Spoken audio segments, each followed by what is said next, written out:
Our scripture reading for today is from the book of Psalm, chapter 139, verses 13 and 14. For you created in my inmost being, you knit me together in my mother's womb. I praise you because I am fearfully and wonderfully made. Your works are wonderful. I know that full well. Amen. Sapagkat nilikha mo ang aking kaloob-looban, pinagsama mo ako sa sinapupunan ng aking ina. Ang iyong mga gawa ay kahanga-hanga, alam kong lubos iyon. Amen.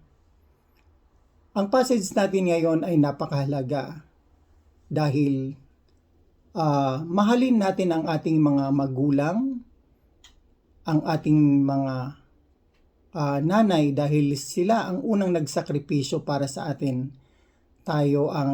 Sila ang nag-alaga sa atin nung tayo ay nasa sinapupunan pa lamang nila.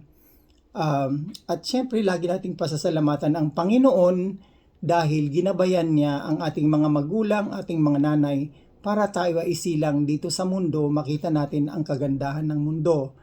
At the same time, kailangan nating sumunod kung ano ang mga desire ng Panginoon para sa atin. Dahil ang Diyos ang naglikha sa atin, dapat din natin na ibalik sa Kanya kung ano ang mga ginawa niyang magaganda para sa atin. Dahil lahat ng mga gawa niya ay kahanga-hanga, kaya dapat natin siyang pasalamatan. Dahil lahat ng ginawa niya dito sa lupa, dito sa mundo, ay para sa atin, para mag-enjoy tayo kung ano man ang ating mga nakikita. Pero lagi nating tatandaan na ang lahat ng bagay ay belongs to God.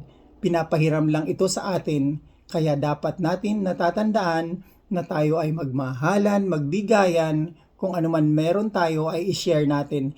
Lalong-lalo na ang mga salita ng Panginoon na itinuro sa atin. Amen.